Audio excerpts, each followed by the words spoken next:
Skyjack by Tim Vickery.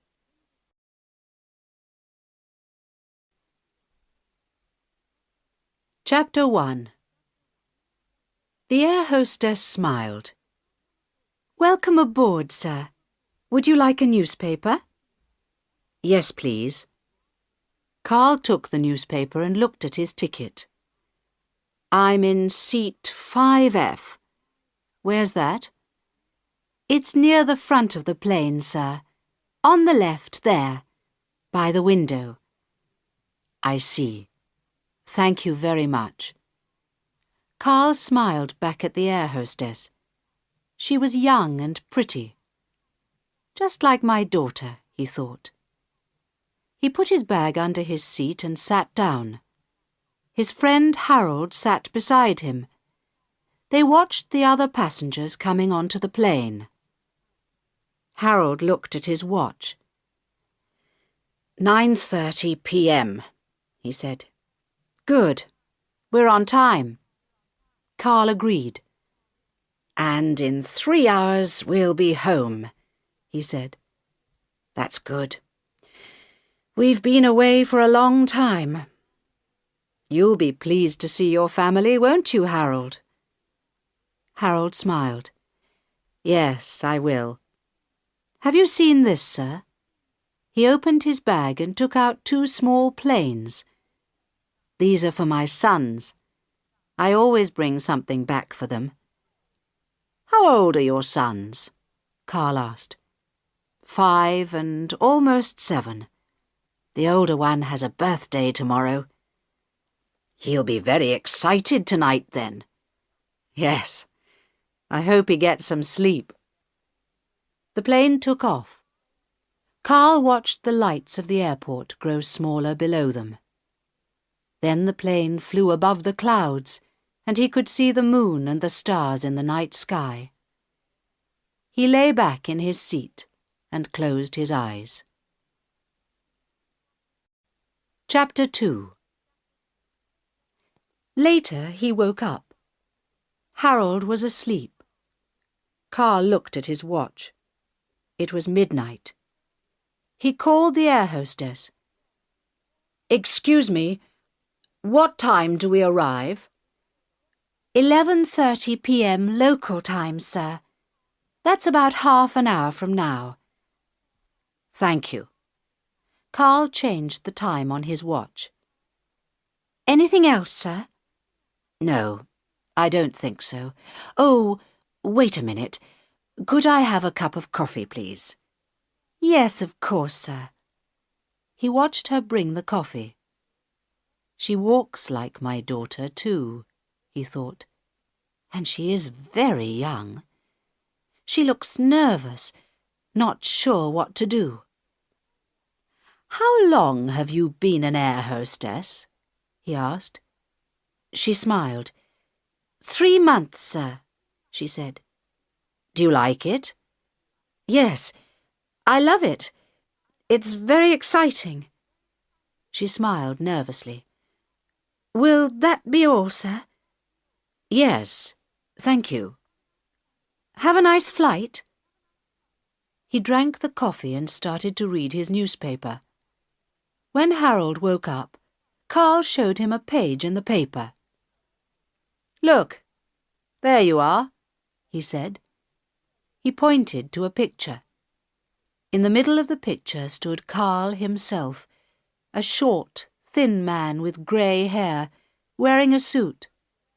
Behind him on the left was Harold, a tall, strong young man, like a sportsman. Both men were smiling. "That's you and me outside the embassy," said Carl. "We're in the news again. You can show it to your sons. You're a famous man, Harold." Harold laughed. "You're the famous man, sir, not me," he said. "I'm just a police officer. It's my job to take care of you. That's a photo of you, not me." "Perhaps. But your children think that you're a famous man, I'm sure. Here, take it and show it to them." "Okay, thanks." Harold smiled and put the newspaper in his coat pocket. I think I'll have a cup of coffee too. He called for the air hostess, but she did not come. Harold looked surprised. What's the matter? Carl asked. The air hostess, Harold said. She's sitting down talking to those two men. Carl looked up and saw the young air hostess. She was sitting in a seat at the front of the plane with two young men. They looked worried and nervous. Suddenly, one of the young men picked up a bag and walked into the pilot's cabin. The other man and the air hostess followed him. That's strange, said Carl. What are they doing? I don't know. It's very strange, said Harold. I don't like it at all. He began to get out of his seat, but then stopped and sat down again. For 1 or 2 minutes nothing happened. None of the other passengers moved or spoke. They had seen the young men too. It became very quiet in the plane. A bell rang, and for a moment they could hear 2 voices arguing. Then the pilot spoke. Ladies and gentlemen, this is the captain speaking. Please do not be afraid. There is a change of plan. We have to land at another airport before we finish our journey. There's no danger. We will land in 15 minutes. Please stay in your seats and keep calm. Thank you. Then the air hostess came out of the cabin. She looked very different now because she had a machine gun in her hand. She stood at the front of the plane and watched the passengers carefully. Chapter 3. Here we are, madam. The big black car stopped, and a police officer opened the back door. Thank you. Helen Sandberg smiled at him as she got out. Another police officer opened the front door of her house. Inside the house it was quiet. Her daughter was reading. She put the book down. Hello, Mummy. You're late. You said you'd be home by 10 o'clock. I wanted to talk to you about my homework, remember? Helen sat down. I'm sorry, Sarah. I did remember, really. But I had a very busy day. Anyway, I'm home now. What's the problem? It's this book, said Sarah. I have to write about it at school on Friday, and I don't understand it. All right, said Helen. Bring the book into the kitchen and I'll look at it while you make me a cup of coffee. They sat in the kitchen and talked for nearly half an hour. Then Helen looked at her watch. OK, Sarah, that's enough for now. It's nearly midnight and I must be up at 6 tomorrow. I'm going to bed. Good night. Alone in her bedroom, she undressed and got into the big, empty bed. She was very tired. She closed her eyes, and in 3 minutes she was asleep. The phone rang at 12:15 a.m. Helen groaned and picked it up. Hello? What? Who? Do you know what time it is? She ran her hand through her hair and turned the light on. What, now? I don't believe it. Are you sure? The voice on the telephone explained carefully. Helen groaned again and sat up. I hope it is serious. If it isn't, somebody is going to be in big trouble. Yes, all right. Send the car in 15 minutes, then. And bring me some coffee. Goodbye. She put the phone down and got out of bed. Outside the window she could hear a strong wind blowing. 20 minutes later she was sitting in the back of her big black car, drinking a cup of coffee and talking to the chief of airport police on the car telephone. It was raining heavily. Chapter 4. Carl looked out of the plane window. It was very dark and rainy. It was a small airport with only 1 or 2 other planes. But there were 3 police cars near the airport building. "I don't understand," he said quietly in Harold's ear. "Why are we here?" Harold looked worried. "Don't ask me," he whispered back. "Ask them." "No, thanks." Carl looked at the hijackers.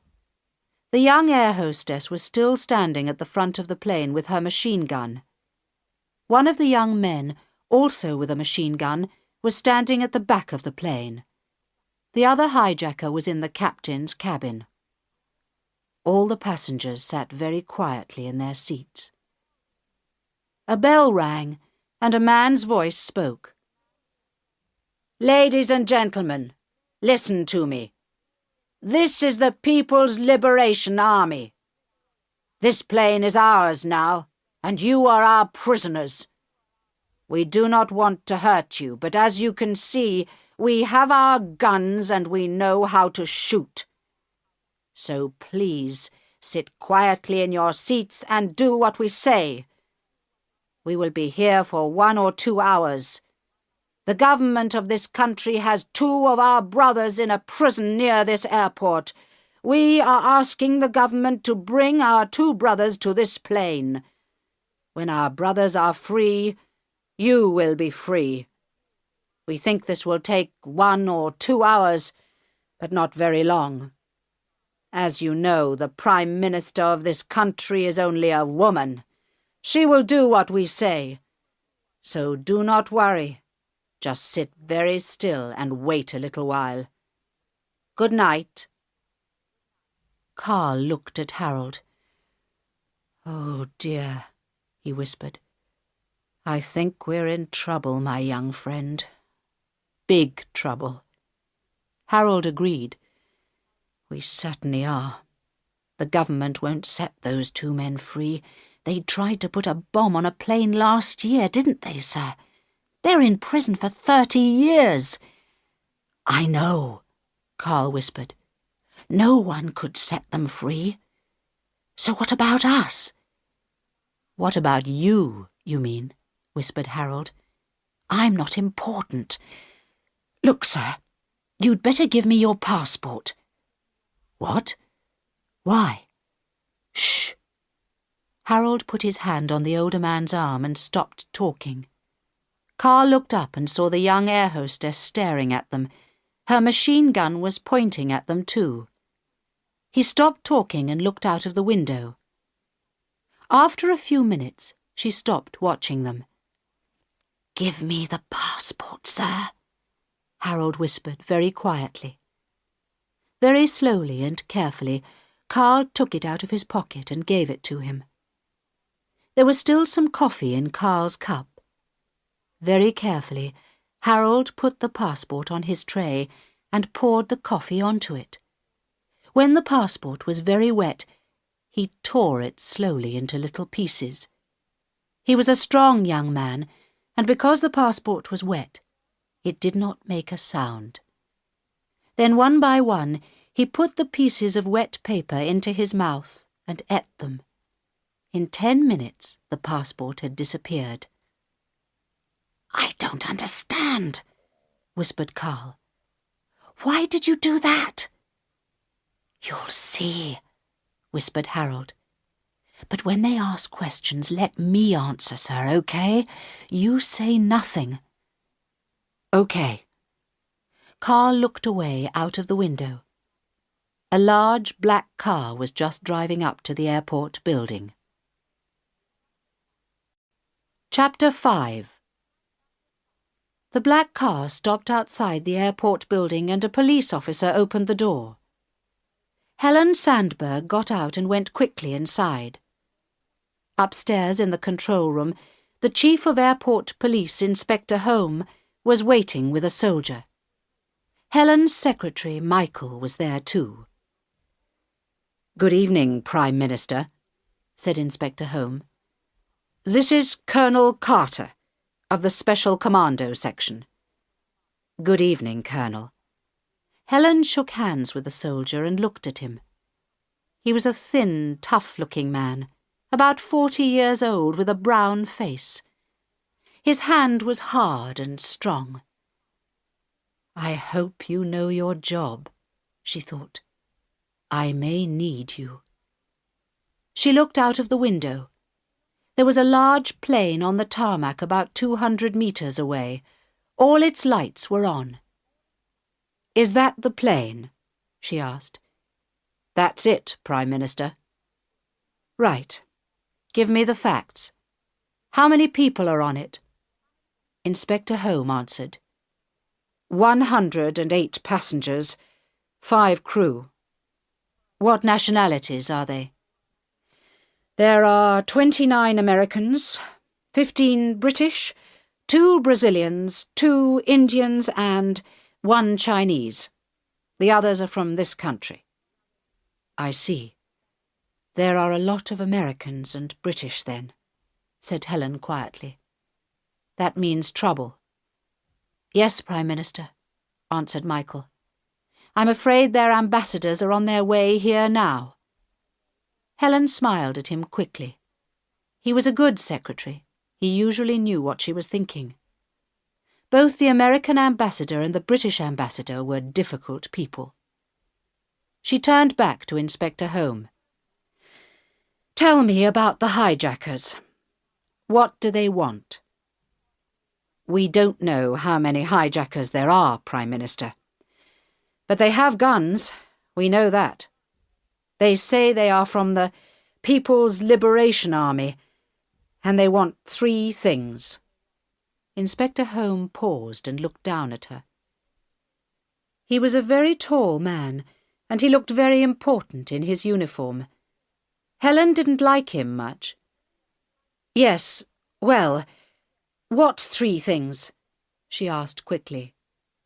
Firstly, they say we must set free their 2 brothers from prison. You remember, Prime Minister, 2 men tried to put a bomb on a plane last year. They are in prison near here. I remember, Helen answered softly. They're in prison for 30 years, aren't they? I think so. Something like that. The man paused. Secondly, they say we must refuel the plane because they want to fly to another country. Thirdly, they say we must put this in all our newspapers. It says they are fighting for freedom for their people. They are freedom fighters. They want to liberate their people. He gave her a sheet of paper. Helen put it on the table. She did not read it. And what about the passengers? She asked. When will the hijackers set them free? They say they will set most of the passengers free when their brothers are on the plane. But they want 10 passengers to fly away with them. They will set them free when they arrive. I see. There's one other thing, Prime Minister. Colonel Carter spoke for the first time. His voice was very quiet, almost gentle. They say we must bring the prisoners to the airport in 2 hours. If not, they will kill a passenger. They said this 1 hour ago. So we have 1 hour left? That's right, Prime Minister. Just 1 hour. Then they will kill the first passenger. I see. Helen walked slowly to the window and stared out at the plane. It was still raining, and a strong wind was blowing. She turned round. Thank you, gentlemen. I will have to talk to them. But first I need a few minutes to think. Colonel Carter, Inspector, please go to the other room. Tell the hijackers I will talk to them in 5 minutes. Michael, stay here. But... Yes, madam. Inspector Home looked unhappy, but he went out slowly with the Colonel. Michael sat quietly looking at her. He knew what she was thinking. Have you got the passenger list, Michael? Yes, Prime Minister. Here you are. She picked up the list of names and looked at it carefully. Oh my God! His name was near the beginning. She dropped the list, sat down at the table, and ran her hands through her hair. For a long minute she said nothing. Then she looked up. This is going to be very difficult, isn't it, Michael? I'm afraid so, Prime Minister. Very difficult indeed. Helen stood up and walked to the window, thinking hard. Outside in the rain, the American ambassador's car stopped by the door. Chapter 6. Carl looked through the window and watched the cars arrive at the airport building. There were a lot of cars now and a lot of lights in the building. Inside the plane it was hot and quiet. There was nothing to do. He remembered other times when he had been in a plane at night with his wife and daughter. That had been fun, because they were excited and going on holiday. His daughter had always asked lots of questions in the plane. Now no one said anything at all. Carl sat and thought, and felt his face becoming wet with sweat. "Your passports, please." "What?" He turned suddenly. One of the hijackers, a young man in a black shirt, was just behind them. He had a bag in his hand, and he was taking everyone's passports and putting them in it. "Why—" "Be quiet," Harold whispered. "Let me talk, sir. Remember?" "Your passports, please." The young man stood by their seats. "Here you are." Harold gave the man his passport. "Thank you. And his?" "He has no passport. I am a police officer and he is my prisoner. I am taking him to prison in my country." "I see." The young man looked at them both in surprise. "Stand up, you." Carl stood up, and the young man searched his pockets, but he found nothing. He told Carl to sit down. Then he opened Harold's passport and looked inside. "Police pig," he said. "Now you are our prisoner." Then he hit Harold in the face, looked at Carl, and laughed. "And perhaps we will set him free." Harold said nothing. The hijacker was about the same age as him, but not so big. The young hijacker laughed again, and moved on to the next seat.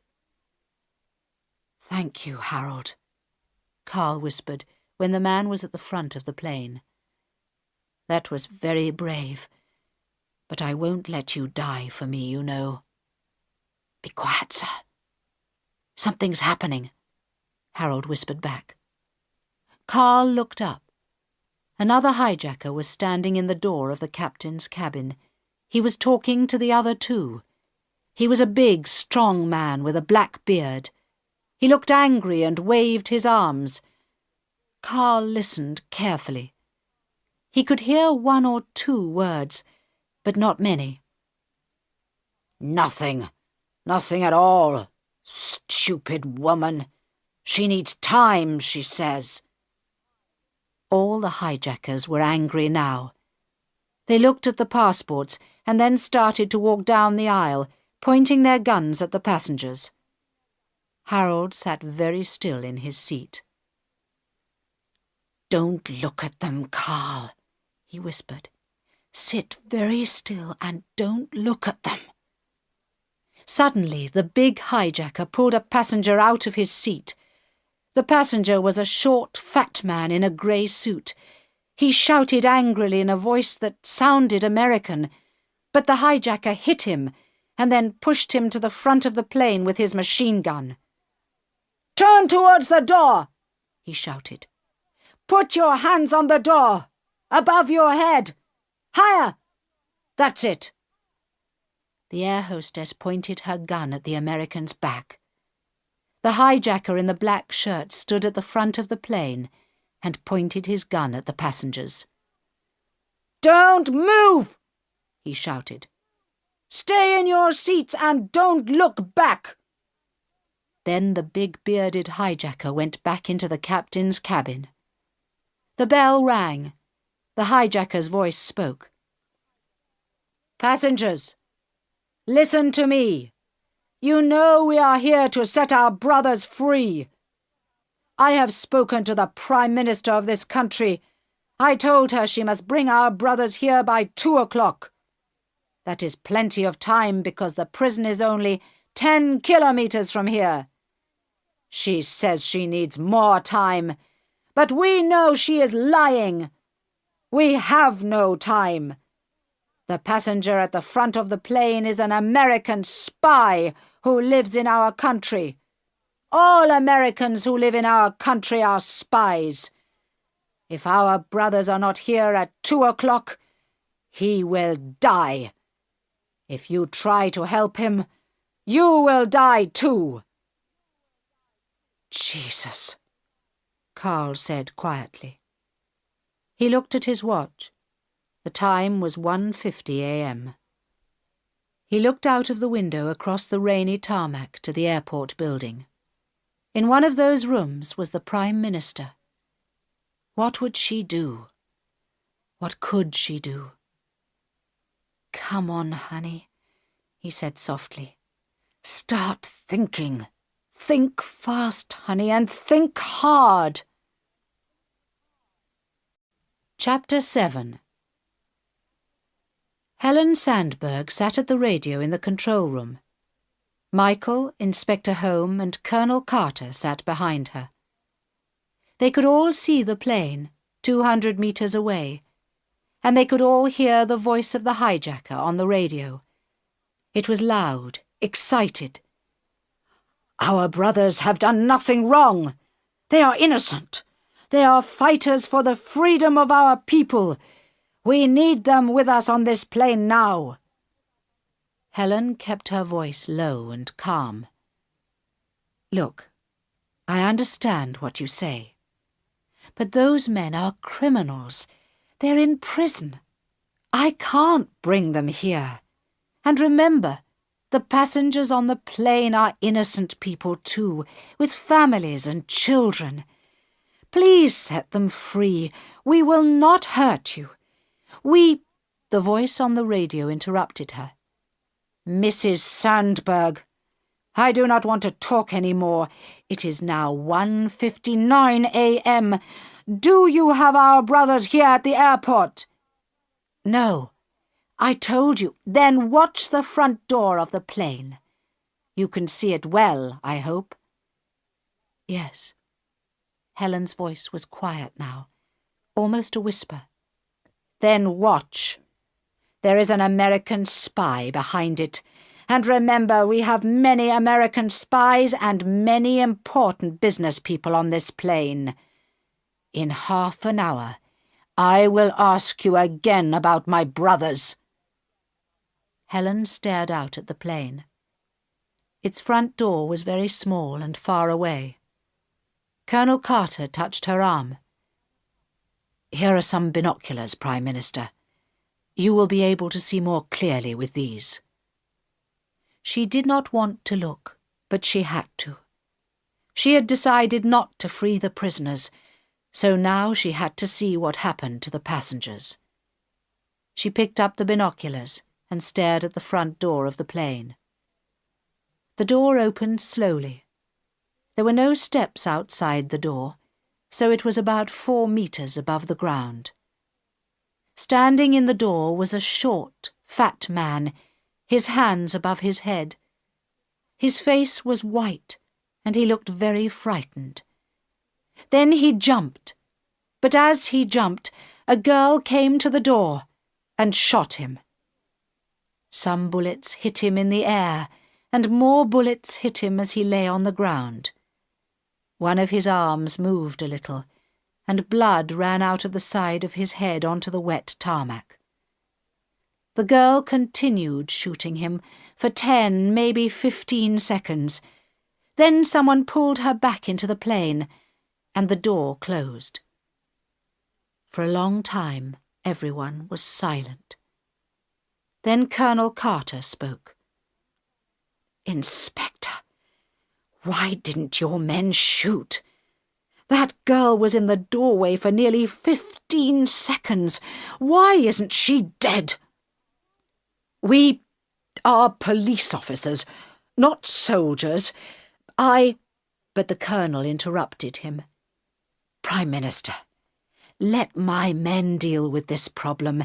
They have killed a man now and they'll kill another one in half an hour. We must attack that plane. We are commandos. We know how to do it." Helen was still watching the dead body of the man on the tarmac.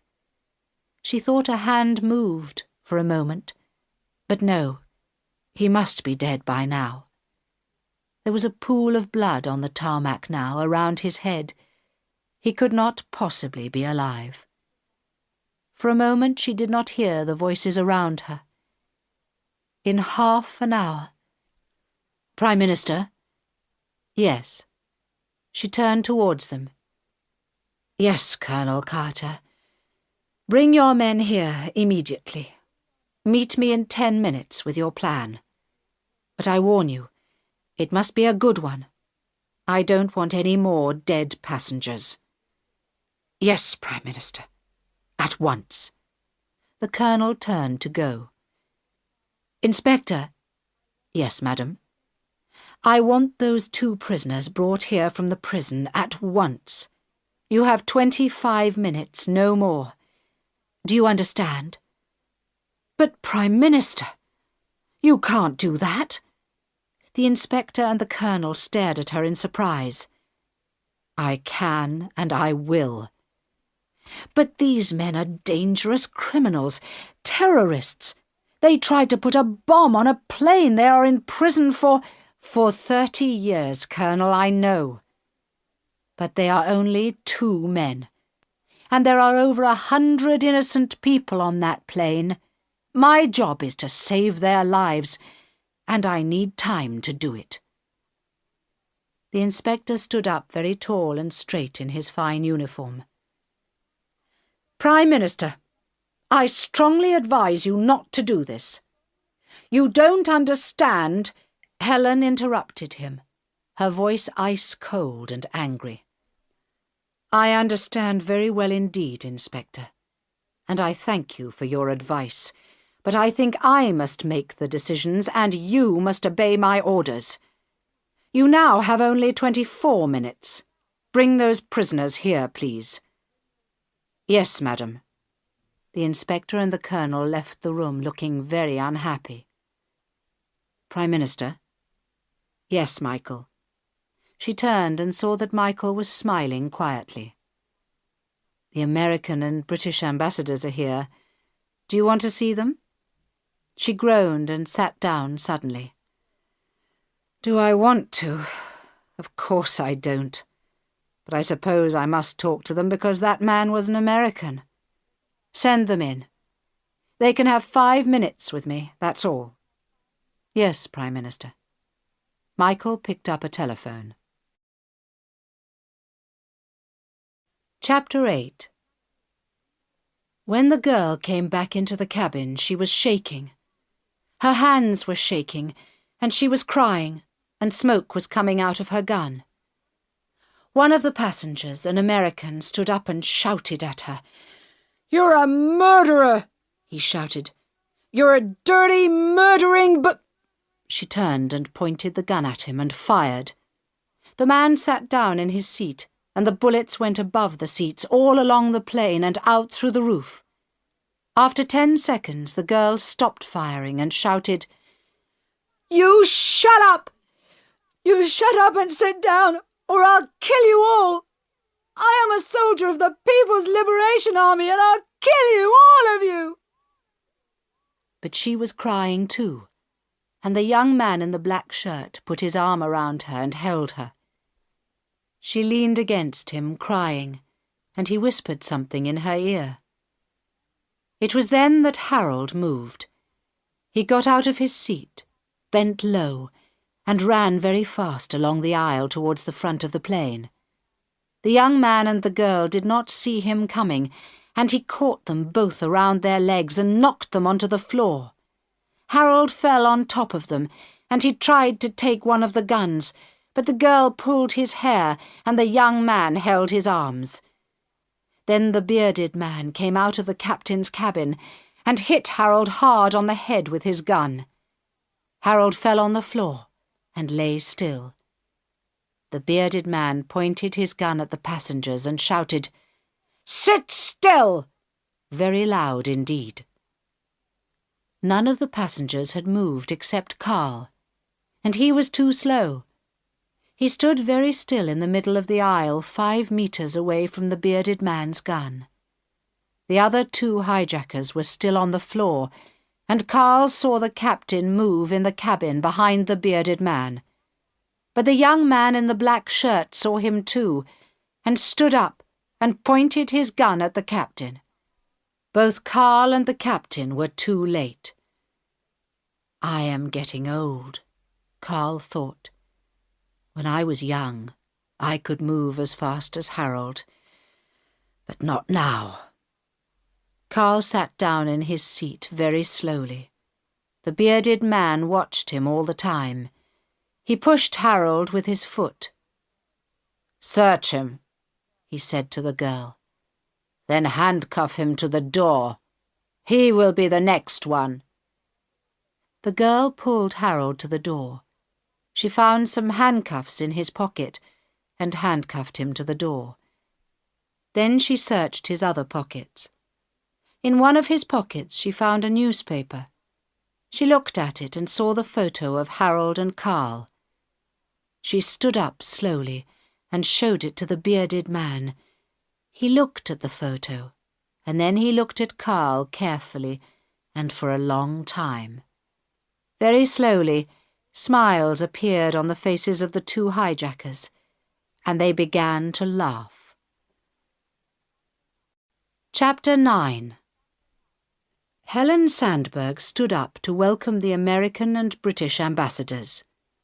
The 2 men were very different. The American ambassador was a short, round man with a loud voice which Helen disliked very much. He often wore open-necked shirts, and he had a very hairy chest. She disliked that too. The British ambassador, a tall, thin Scotsman from Edinburgh, was always quiet, polite and well-dressed, but she did not always believe what he said. Once, a year ago, he had lied to her, and she could never forget that. But most of all, she disliked them because they were both military men, and their countries were much bigger than hers. They wanted military bases for their soldiers in her country, and she did not want them. "So, gentlemen, what can I do for you?" The American spoke first. "Well, ma'am, an American passenger is dead." "Yes, I know. I am very sorry about that. I hope no more will die." "I hope so too, ma'am. There are 28 U.S. passengers on that plane, and my government wants to keep them alive." "There are 107 passengers on that plane, Ambassador, and my government wants them all alive," Helen answered quietly. But the ambassador did not listen. "So the U.S. government is going to help you, ma'am. We have 50 U.S. Marines at the U.S. Embassy, and they can be here in 1 hour from now. Then they'll just take that goddamn plane apart." The Scotsman smiled. "Excuse me, Ambassador, but perhaps 1 hour from now will be too late. 1 man is already dead. But, perhaps you don't know this, Prime Minister, but this week 6 SAS soldiers are visiting the British Embassy, and they're waiting outside in my car now. These men know a lot about hijacks, much more than the U.S. Marines, or probably your own soldiers, Prime Minister.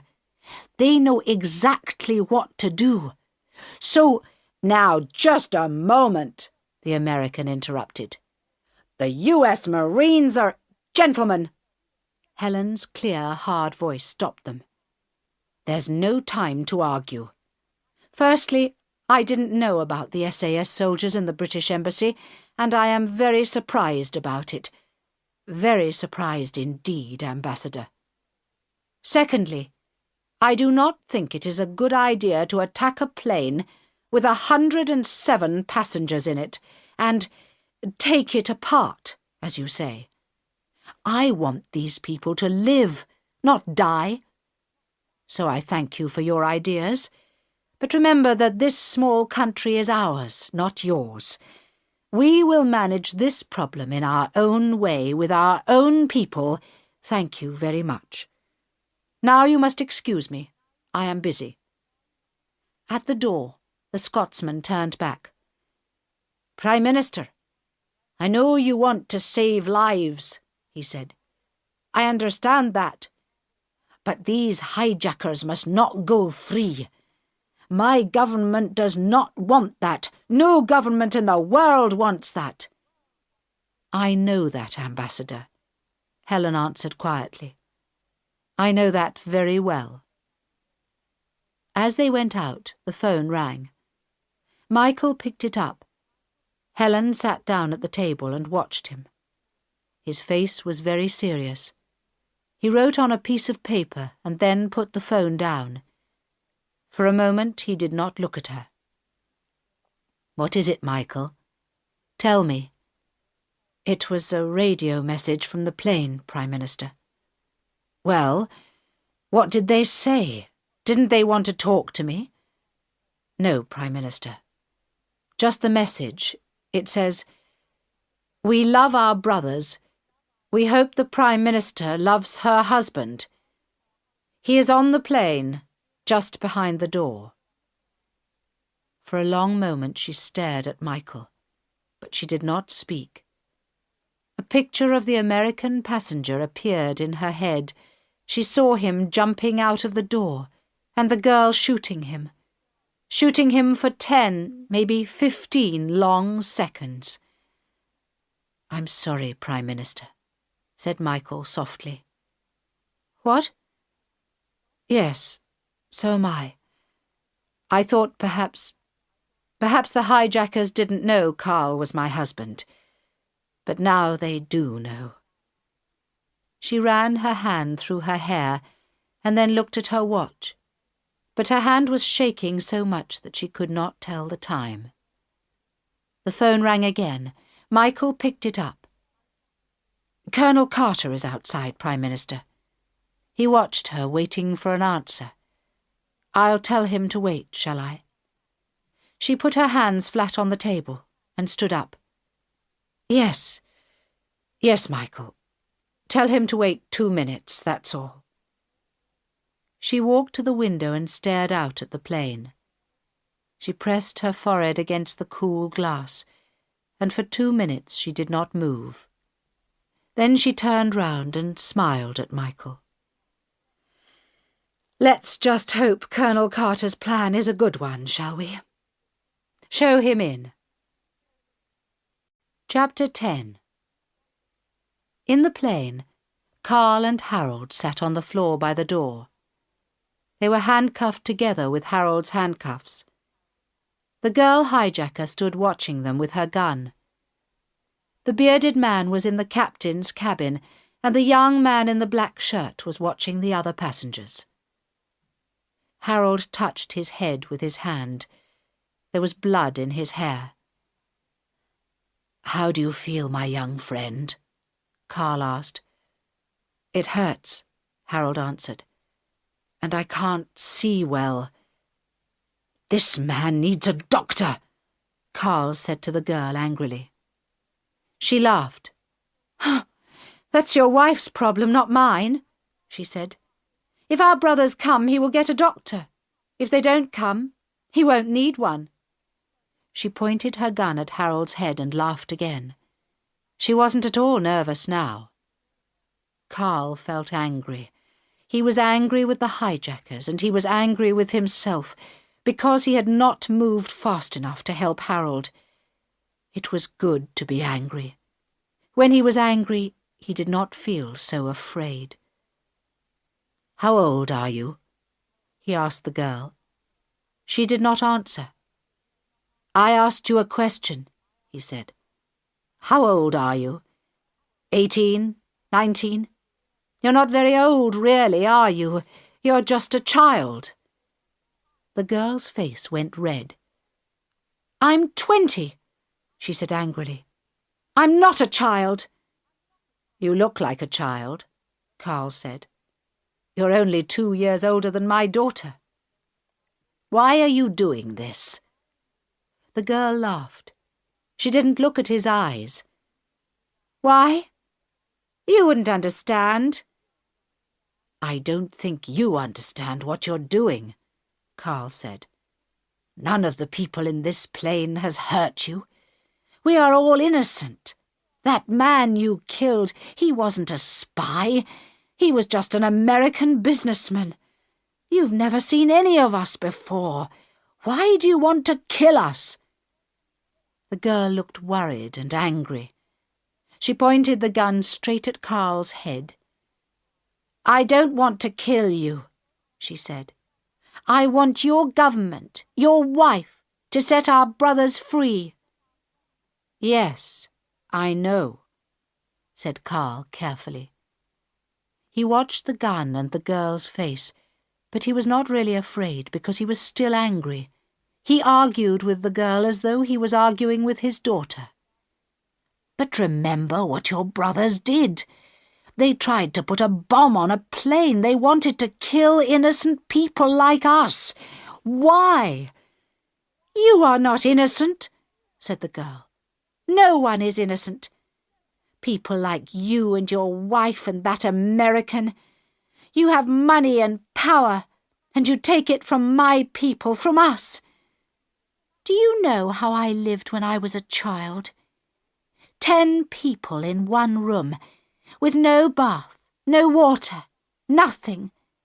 My parents had no jobs, no passports, no country, nothing. We lived in a town with 10,000 others, but 10 kilometres away there were rich people like you, with big, beautiful houses, fine cars, fine clothes, and they were all innocent people like you. I tell you, no one is innocent. She was shouting now, and nearly crying. There were tears in her eyes. Carl and Harold watched the gun carefully. Poor girl, Carl thought. Poor little murderess. The bearded man came out of the captain's cabin and put his hand on the girl's arm. Stop it, little flower, he said. Don't talk to them. That's not your job. Then he hit Carl in the face. Keep your mouth shut, he said. Think about your wife instead. Do you see the time? I think she has forgotten you. Carl groaned and held his mouth with his hand. There was blood in his mouth, and one of his teeth was broken. Then he looked at his watch. It was 2:23. 7 minutes left. Then the half-hour was over. I'm sorry, my friend, he whispered to Harold. You tried fighting, and I tried talking. But it didn't work. I think this may be our last journey. Chapter 11. Helen Sandberg decided she liked Colonel Carter. He spoke clearly, he explained his ideas carefully, and he listened to what she said. He did not try to be difficult because she was a woman. Best of all, they had made a plan together. A good plan, she thought. It could really work. Perhaps. She looked at her watch. 2:23. Right, Colonel. Get your men ready. I'll send the first prisoner down to you when they arrive. But where are they? Michael, have they arrived yet? No, Prime Minister. Not yet. Then where the hell are they? Can you get Inspector home on the car radio? They're trying, Prime Minister. Michael spoke into the telephone. Colonel Carter left the room, and Helen walked up and down slowly, watching the clock. 2:24, 2:25, 2:26. They've got him, Prime Minister. He says one of the cars has had an accident in the rain. He thinks he can be here in 10 minutes.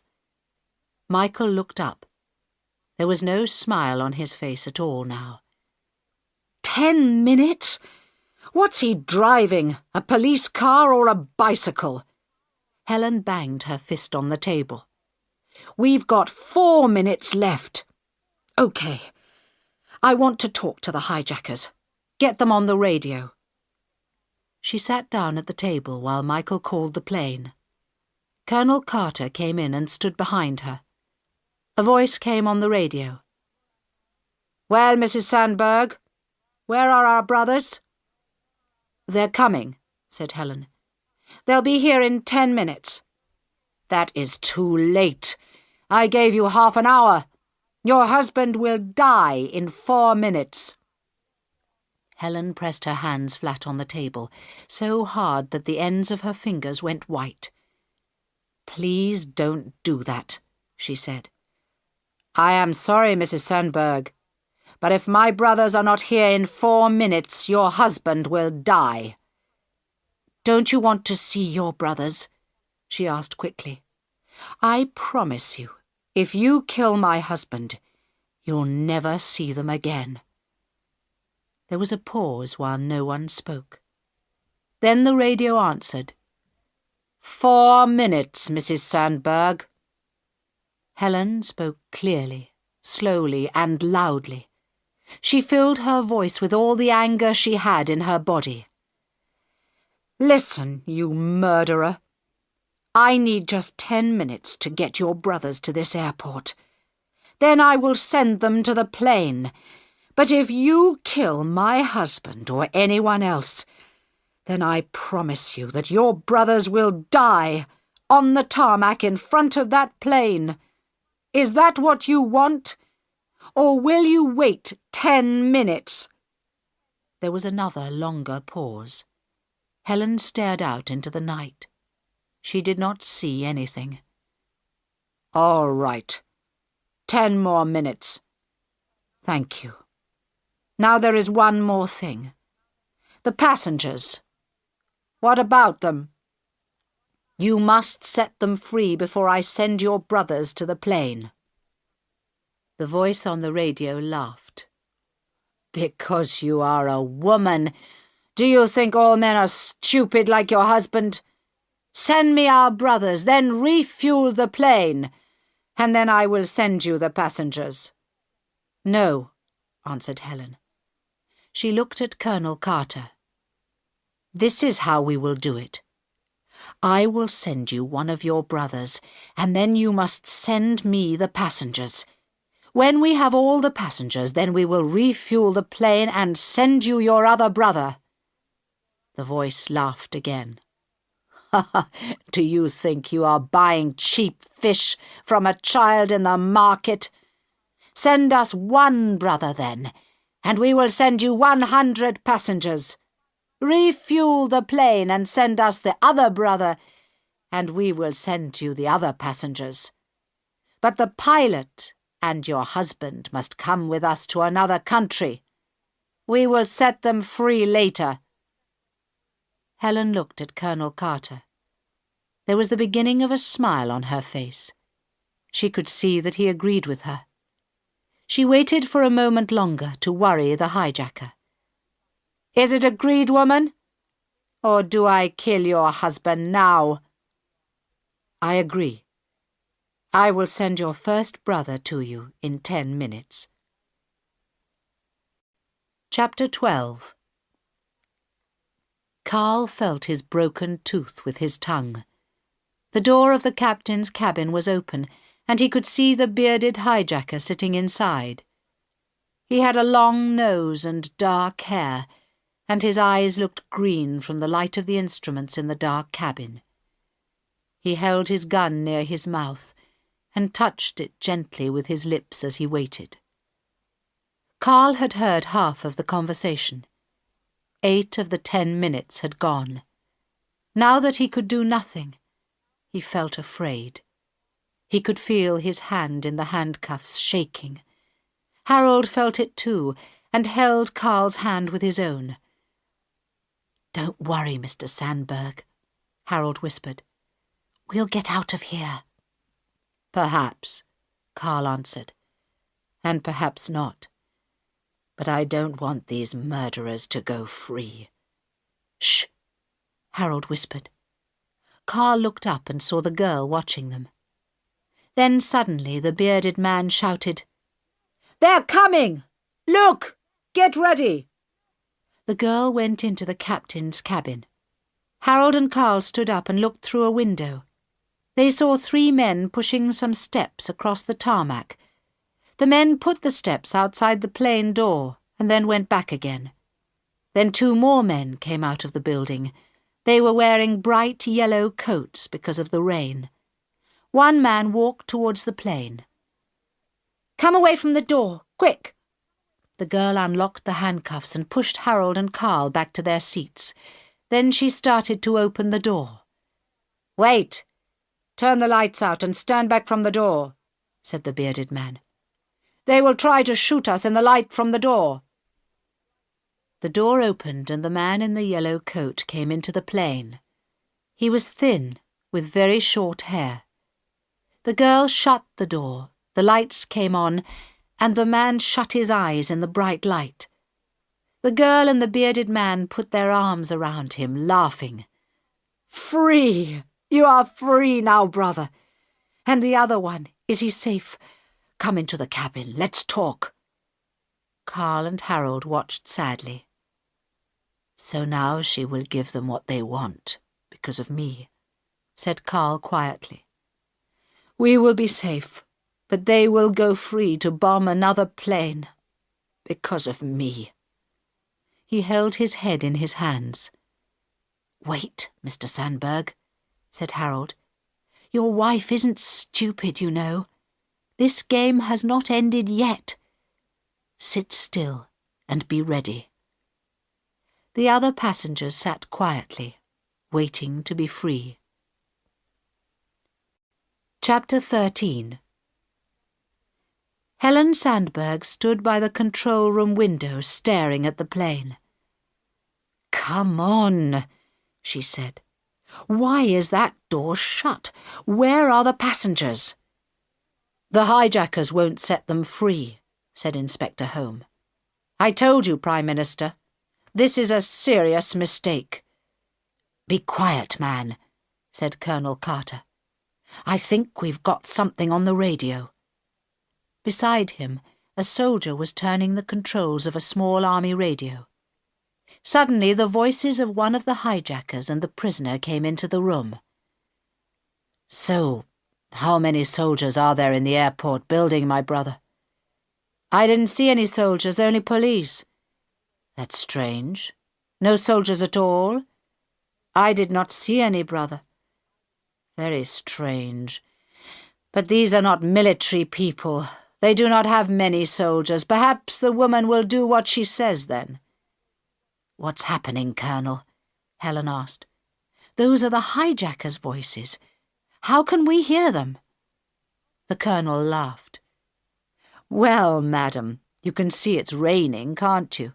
We didn't want our poor prisoner to get wet, so we gave him a nice yellow raincoat, you see.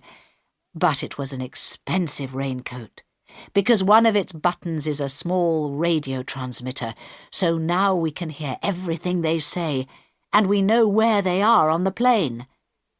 Helen smiled. "Good idea, Colonel. I hope it helps." "Prime Minister," Michael interrupted. "They're coming." Helen looked through the window. The door of the plane was open, and people were coming down the steps one after another. Some of them started to run towards the airport building, and a few knelt down on the wet tarmac. "What are they doing?" Helen asked. "Praying, perhaps," said Michael. "To thank God that they're alive." Police and doctors came out of the building to help the passengers. Helen stood and watched through the binoculars. She did not see Carl. 99, 100. That's it, then, said Colonel Carter. The plane door closed. Now we move on to the next step of our plan. Goodbye, Prime Minister. Helen turned and saw that the Colonel was putting on white clothes on top of his army uniform. He put several grenades in the coat pocket and a machine gun into a long pocket inside the coat. He smiled at her. I must help my men refuel the plane. May God go with you, Colonel, she said. Chapter 14. The lights in the plane went out again. There were only 11 of them left now. Carl Sandburg and Harold, 4 crew and 5 Americans. They sat together in the middle of the plane. The girl and the young man in the black shirt watched them. Through the window, Carl saw the fuel tanker drive towards the plane. It stopped, and 5 men in white clothes got out. The pilot went to the front of the plane to work the controls, and the men started to refuel the plane. Then he saw another man in a yellow raincoat come out of the airport building. The bearded hijacker started to talk very excitedly. Is it him? Yes, it is. Our leader. My brother and sister, we have done it. Now I must welcome him at the door. You, brother, watch the pilot in the cabin, and sister, watch the passengers. Carl Sandburg watched the man in the yellow coat walk nearer. He could only see one man at the back of the plane refueling it. He thought the others were under the plane somewhere, but he did not know where. Harold put his hand on Carl's arm. Carl looked at him. Harold did not speak, but he was looking at the girl very carefully. As the door opened and the man with the yellow coat came in, the girl turned to look. Through the window, Carl saw a man in a white coat run out from under the plane with something that looked like a grenade in his hand. 2 other men in white ran out behind him. The man's arm went up, and he threw the grenade through the open door. There was a very loud bang at the front of the plane and a flash of white light that burnt Carl's eyes. Almost immediately, there was an even louder bang, bang, and 2 more flashes of white light. Carl could not move. The noise was so loud and the light so bright that he sat still as a stone. He saw the girl hijacker and the bearded man standing quite still too, with their guns in their hands and their mouths open. Then a man in white ran through the door with a gun in his hand. He shot the girl and the bearded man before they could move. The hijacker in the black shirt came out of the captain's cabin behind the man in white, but 2 other men in white came through the door and shot him too. The 2 prisoners in their yellow raincoats tried to get to the door, but the men in white knocked them to the floor and handcuffed their hands behind their backs. Carl looked down. The girl was lying on the floor of the aisle beside him. He thought he saw her hand move towards her machine gun, but then one of the soldiers in white ran down the aisle and shot her again through the head. Another soldier pulled her away by her legs, and her long hair left blood along the floor. Chapter 15. Helen Sandburg heard the bangs too, and when she saw the white light, she thought the plane was burning. For about half a minute there was nothing but loud bangs and white flashes, and then there was nothing. There were no lights at all in the plane, and no sounds either. She turned to Michael. "Can't you get them on the radio?" "I'm trying, Prime Minister, but I think it's broken." She walked to the door. "I'm going out." Inspector Holmes stood in front of her. "You must not do that, Prime Minister. We don't know what's happened." "That's why I'm going," she said. "I'm going to find out. I don't care what happens to me." He was a big man, but he was afraid of her. She walked straight past him and down the steps.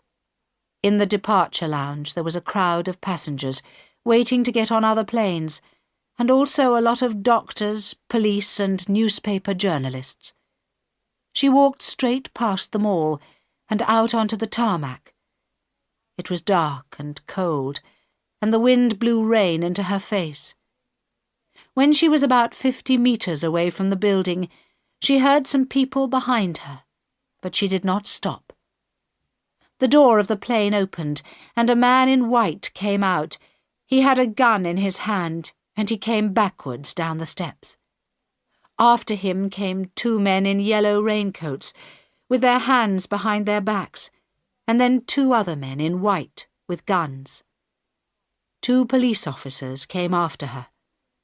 "Wait, Prime Minister," they said. "Please stop, it's dangerous." "Not now," she said. "It's not dangerous any more." She walked on through the rain without stopping, and the young police officers walked beside her. They were afraid to touch her, and they did not know what to do. Some journalists ran after them. 2 men in blue came out of the plane, the pilot and co-pilot. Then some men in suits. She was quite near the plane now, and there were quite a lot of newspaper photographers around her, but she did not stop walking. A big young man came out of the plane with a short, thin, grey-haired one. Harold and Carl. Helen could see that Carl's face was very white, and there was blood on his mouth, but he could walk all right. Carl saw her coming, a small, strong figure walking through the rain, with a crowd of police and photographers around her. "Harold, my friend," he said, "I think we're in the news again. You're going to have another photo to show your little son on his birthday." Carl and Helen Sandberg met at the bottom of the steps, in the darkness and the rain. And Carl was right. There was a photo of it in every newspaper in the world the next day.